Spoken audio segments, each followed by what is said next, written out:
Hey everyone, welcome to another video. Today we're going to talk about issue number 17 of Invincible Iron Man, written by Gerry Duggan.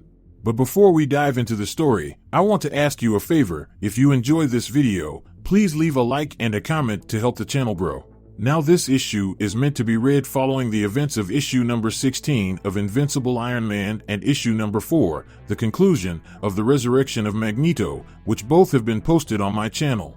So if you haven't checked out those videos first, I recommend you do that, because they both are good issues. But anyway, in the previous issue, Tony Stark took his Stark Sentinel Buster into battle and completely wrecked half of Fei Long's forces. But while he was doing that, Tony's newest armor started to run out of energy, which proved not to be good for the war effort, and gave Fei Long a chance to strike. Now on a side note, if you haven't started to watch X-Men 79, then you are missing out on some great storytelling. But anyway, getting back to the story.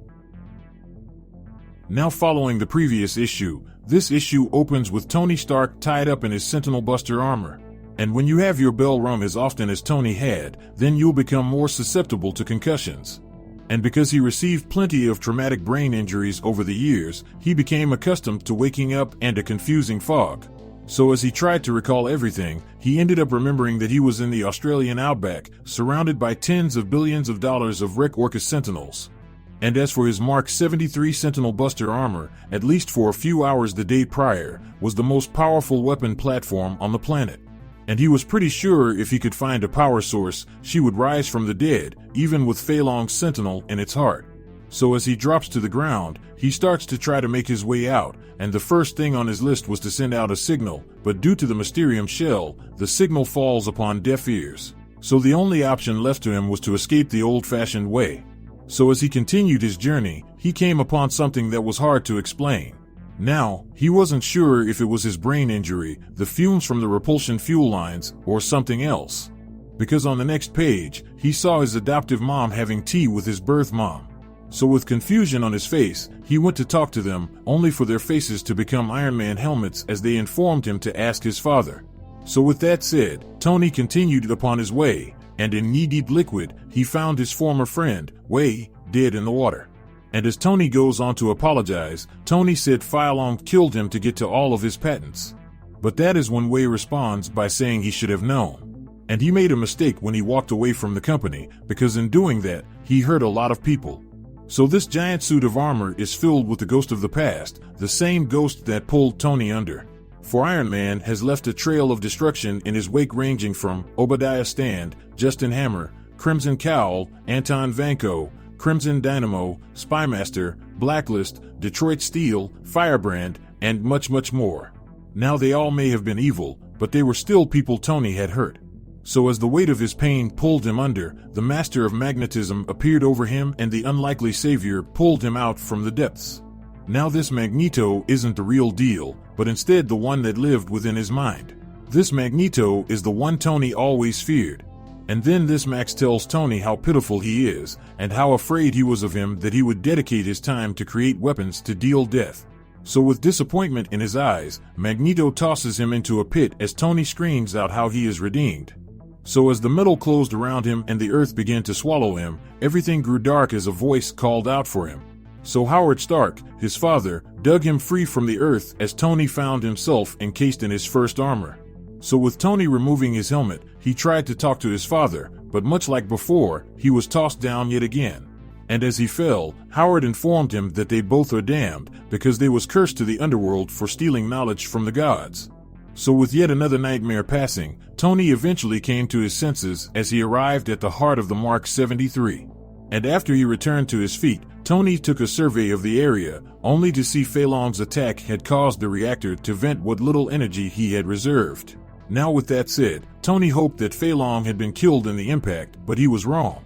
So as Fei Long stood over our hero, Tony let out a blast at point-blank range, sending him flying away in the name of his friend Wei. So with that blow dealt, Fei Long attempted to do a post-human roar, but Tony thought several steps ahead and built his armor to defend against it. So with Tony ripping through it like nothing, he delivered yet another punch in the name of their neighbor. So with hit upon hit landing home, a battered and beaten Fei Long admitted that Tony was right, and he did indeed fail. So with Fei Long hanging on a thread, Tony lifts him up and orders him to shut down the Sentinels, or else he will kill him. But that is when Fei Long states before you finish him off, there is something he needs him to know. And that is he has made a terrible miscalculation, because the humans of Orcus aren't calling the shots anymore, for the artificial intelligence is now in control. For Nimrod and Omega Sentinel wants to kill both humans and mutants alike.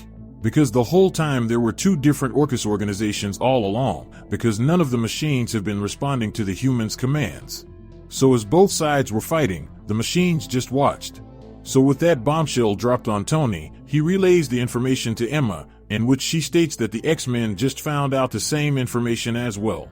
So as the X-Men fight back against Orcus, we jump back over to Tony taking Fei Long captive. And during his conversation with Emma, Emma said that Tony told her that he solved the problem with powering his armor, but now it is clear to her that he lied. So with the cat out of the bag, Tony admitted that he couldn't solve it because he ran out of time. So with war upon them, he did all he could to fight the battle. So with that said, Tony asks if the X-Men was heading his way to help, in which Emma tells him that they are a little tied up right now. But she did manage to call in reinforcements from another person, which was none other than Magneto himself, the master of magnetism and Tony's biggest nightmare. So with that said, this issue comes to an end. Now following that, let's just start off by saying this issue wasn't the best, but at the same time, it filled us in on Tony's battle with Fei Long. And much like some similar comics, it revealed that Orcus Sentinels is under the control of Nimrod and the AIs. But one thing I rather enjoyed about this comic is the fact that we got to see Tony deal with his own life traumas. And as for the ending of the story, that was something I rather enjoyed, because throughout the last few issues, Tony made it a big deal to point out how Magneto is the person he feared the most, and now he is here to fight by his side. And with a massive army of Stark Sentinels heading their way, let's just say, they have their work cut out for them. And personally, I hope Apocalypse, Rogue, Manifold, and the Iraqi people show up to aid their Queen Storm and Magneto in this massive battle. Because up to this point, the Iraqi people isn't really involved in much. And this would be a perfect opportunity to let them flex their powers.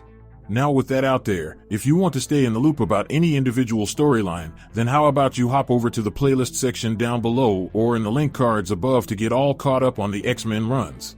So with that established, I hope you enjoyed this video, and please don't forget to leave a like and a comment if you want to see more videos like this.